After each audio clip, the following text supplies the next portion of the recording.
বন্ধুরা চলে এসেছি আবার একটা নতুন রেসিপি নিয়ে। তো তোমরা সবাই কেমন আছো? আশা করছি সবাই ভালো আছো, আর আমিও খুব ভালো আছি। তো এখানে দেখো রেখেছি বোনলেস চিকেন। আমি আজকে চিকেন রান্না করেছি। তো এই বোনলেস চিকেনগুলো আমি রেখে দিয়েছি, কেন এগুলো রান্না করলে কেউ খেতে চায় না। তো তারপরে দিয়ে দিলাম স্বাদ মতো নুন, আর দিয়ে দিচ্ছি অর্ধেক লেবু। কেন আমি অর্ধেক লেবু দিয়েছি, লেবুটায় প্রচণ্ড পরিমাণে রস ছিল, তো অর্ধেকেই আমার হয়ে যাবে, তার জন্য আমি অর্ধেক দিয়েছি। তারপরে দেখো দিয়ে দিচ্ছি হচ্ছে এর মধ্যে গোলমরিচের গুঁড়ো। তো এটা বাড়িতে গুঁড়ো করা, এটা কিন্তু কেনা গুঁড়ো নয়। তো গোলমরিচের গুঁড়োটা, গোলমরিচটা হালকা করে ভেজে আমি গুঁড়ো করে রাখি। তারপরে দিয়ে দিচ্ছি শুকনো লঙ্কার গুঁড়ো। সরি, এটা শুকনো লঙ্কার গুঁড়ো না, এটা মিট মশলা। তো যেহেতু লাল লাল লাগছে, আমি যেহেতু ভয়েস ওভারটা পরে দিচ্ছি, ওর জন্য আমার খেয়াল নেই। তো তারপরে দেখো দিয়ে দিচ্ছি স্বাদ মতো চিনি, আর চিনিটা অবশ্যই দেবে, তাতে স্বাদ বাড়ে।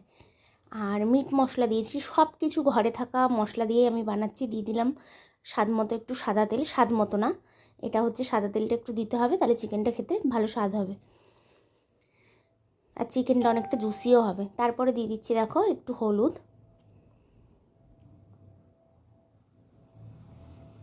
তো তারপরে দিয়ে দেবো হচ্ছে লঙ্কার গুঁড়ো। আর বন্ধুরা, আমার ভিডিওতে তোমরা কিছু পাও আর না পাও, একটু করে প্লেনের আওয়াজ অবশ্যই পাবে, কেন 5 মিনিট অন্তর অন্তর এখানে প্লেন যায়। তো তারপরে দেখো দিয়ে দিচ্ছি সয়া সস। তো এগুলোকে সব কিছুকে ভালো করে ম্যারিনেট করে 1-1.5 ঘন্টা বা 2 ঘন্টার জন্য যদি তোমরা রাখতে পারো ভালো, আর হাতে সময় না থাকলে প্রায় আধ ঘন্টা মতো একটু রেখে দিও, তাহলে জিনিসটা খুব ভালো হবে। আর দিয়ে দিচ্ছি দেখো আদা রসুনের পেস্ট। তো নমস্কার বন্ধুরা, welcome back to my channel Puja kitchen with food. তো তোমরা সবাই কেমন আছো? আশা করছি সবাই ভালো আছো, আর আমিও খুব ভালো আছি। তো আজকে বানাবো চিকেন কাবাব। তো সব কিছু ঘরোয়া পদ্ধতিতে, কোনো এক্সট্রা কোনো জিনিস দিইনি। তো এইভাবেও বানিয়ে দেখবে, খুবই ভালো লাগে। আমি তো মনে করি বড় বড় রেস্টুরেন্টে যেরকম বানায় তার থেকে কোনো অংশে কম যায় না এই বাড়িতে বানানো এইভাবে। তো দেখো সব কিছু ভালো করে মেখে একটু রেস্টে রেখে দেবো। আর চিকেনটা কিন্তু খুব ভালো করে জল ছড়িয়ে নেবে। তো বন্ধুরা ফিরে এলাম, তার আগে দেখো এখানে ক্যাপসিকাম, পেঁয়াজ, টমেটো, আর এই যে এই কাঠিগুলো কিন্তু পাওয়া যায় যে কোনো দশকর্মার দোকানে, তোমরা পেয়ে যাবে। আর এগুলো মানে জলে ভিজিয়ে রেখেছিলাম অনেকক্ষণ। তো এবার একটু করে পেঁয়াজ, একটু ক্যাপসিকাম, একটা করে চিকেন, এইভাবে দিয়ে দিয়ে তোমরা সাজিয়ে নেবে। তো যে যেইভাবে পারবে একটু সাজিয়ে নেবে। তো আমি এখানে 4 পিস করে চিকেন দিয়েছিলাম, দেখো এইভাবে করে সাজিয়ে নিচ্ছিলাম।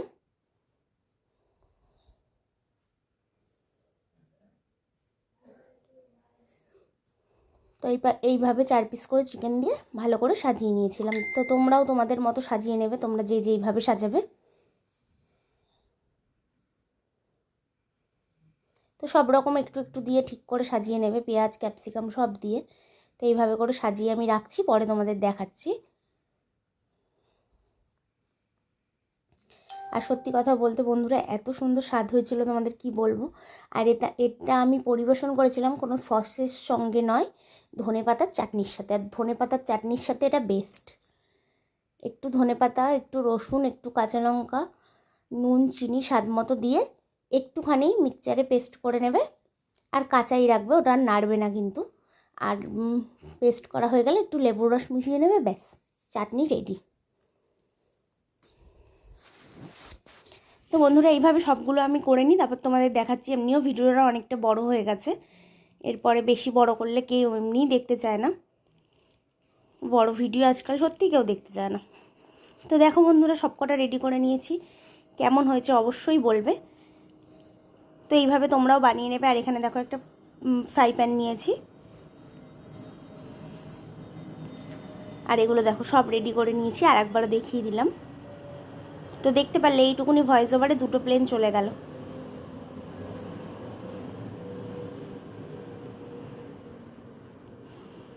তো এটা ভালো করে প্যানটা একটু গরম করে নেবে।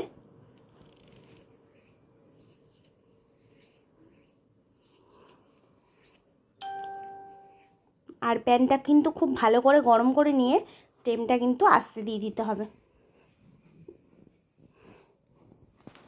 তো এখানে দেখো এবার আমি দিয়ে দিচ্ছি বাটার।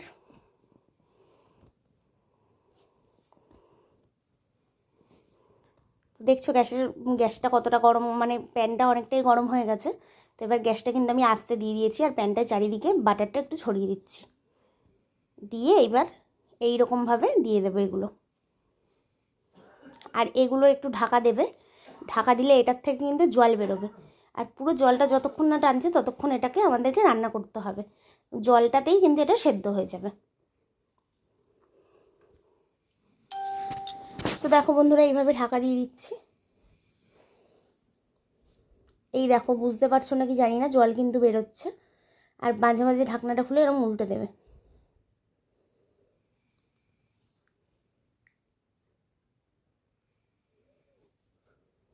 আর একটু দেরি হবে এটা করতে, প্রায় আমার কিন্তু 10 মিনিট করে সময় লেগেছিল এগুলো উল্টে পাল্টে সব চারিদিকে সেঁকে নিতে।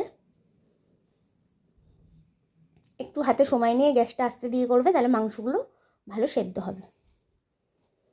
তো দেখো বন্ধুরা, কত সুন্দর আস্তে আস্তে কালার চলে আসছে।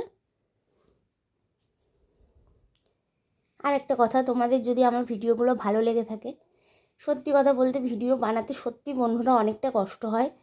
হয়তো যারা ভিডিও বানাও তারা জানো যে অনেকটাই পরিশ্রম হয়। তারপরে আমি একা একা ভিডিও বানাই, আমার কোনো ক্যামেরা ধরা ফোন ধরার লোক নেই, তো আমার একটু অসুবিধা হয়। তা তোমরা যদি আমাকে একটুখানি আমার পাশে থাকো, তাহলে অনেকটা আমি সাহস পাই যে ভিডিও বানানোর। তাদেরকে অবশ্যই বলবো আমার ভিডিওগুলো পারলে একটু দেখে একটু লাইক কমেন্ট করে দিয়ে যেও, আর পারলে একটু শেয়ার করে দিও। যদি একটু বেশি ভালো লাগে তো অবশ্যই শেয়ার করে বন্ধুদেরও দেখার সুযোগ করে দিও। তো এটাই আর কি বলার, আর কিছুই না। যদি তোমরা মানে একটু ভালোবাসা দাও, তাহলে ভিডিও বানানোর এনার্জিটাও পাই আর কি। তো অবশ্যই তোমরা জানিও যে কেমন হয়েছে। আর দেখতেই পেয়েছো আমি কোনো মানে কোনো একটা এক্সট্রা জিনিস ব্যবহার করিনি, যেগুলো আমাদের ঘরে সব সময় থাকে সেগুলো দিয়েই কিন্তু বানিয়েছি। তো এই কটা কিন্তু আমার মোটামুটি সেঁকা হয়ে গেছে। তো আরেকটুখানি বাটার দিয়ে দিচ্ছি। তো আরেকটুখানি বাটার দিয়ে আরেকটুখানি সেঁকে নেব, তারপরে বাদ বাকিগুলোও একভাবেই করে নেব। তো এগুলো কিন্তু বন্ধুরা মানে সহজ রান্না হলেও হতে পারে, কিন্তু একটু সময় নিয়ে করতে হয়। এগুলো কিন্তু ঝটপট রান্না করার রান্না নয়। যদি একটু সময় নিয়ে না করো, অবশ্যই এগুলো কিন্তু খেতে ভালো লাগবে না, ভিতরে কাঁচাও থেকে যেতে পারে। তো অবশ্যই বলবো একটু সময় নিয়ে করবে। 10 থেকে 15 মিনিট এটাকে একটু সময় দেবে। তো দেখো নিচটা দেখেছো কেমন পুড়ে গেছে। তো যাই হোক, আবারও বাটার দিয়ে দিচ্ছি। তো এবার যে কটা আছে সব কটা একবারেই দিয়ে দেবো।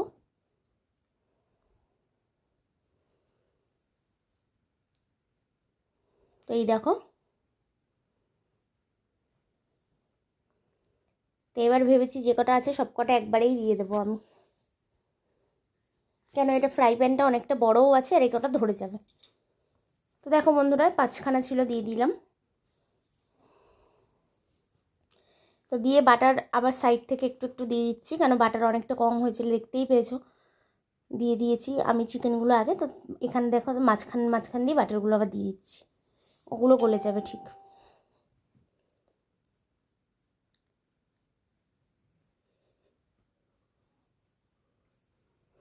তো এবার দিয়ে দেবো ঢাকা। এবার এই যে জলটা বেরোবে আস্তে করে দিলে গ্যাসটা, তো সেই জলটাতেই সেদ্ধ। এই দেখো কত জল বেরিয়েছে।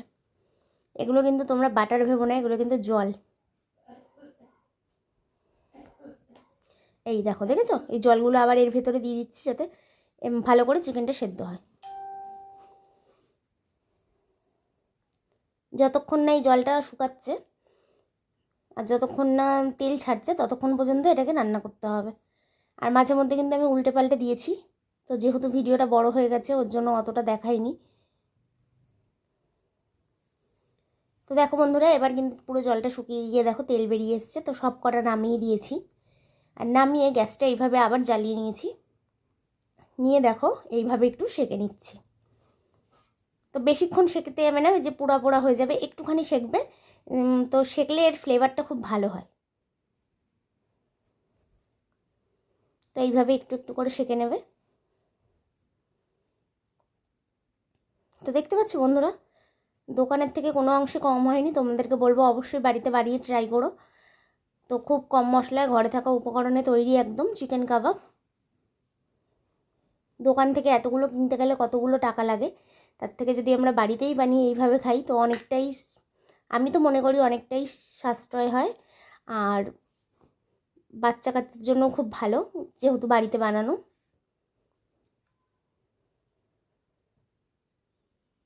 তো দেখো সব কটাই এইভাবেই সেঁকে নেব। তো বন্ধুরা, ভিডিওটা ভালো লাগলে অবশ্যই লাইক কমেন্ট করতে ভুলো না, চ্যানেলটিকে সাবস্ক্রাইব করে দিও, পাশে থাকা বেল বাটনটি প্রেস করে দিও যাতে ভিডিও পোস্ট করলে নোটিফিকেশন তোমাদের কাছে পৌঁছে যায়।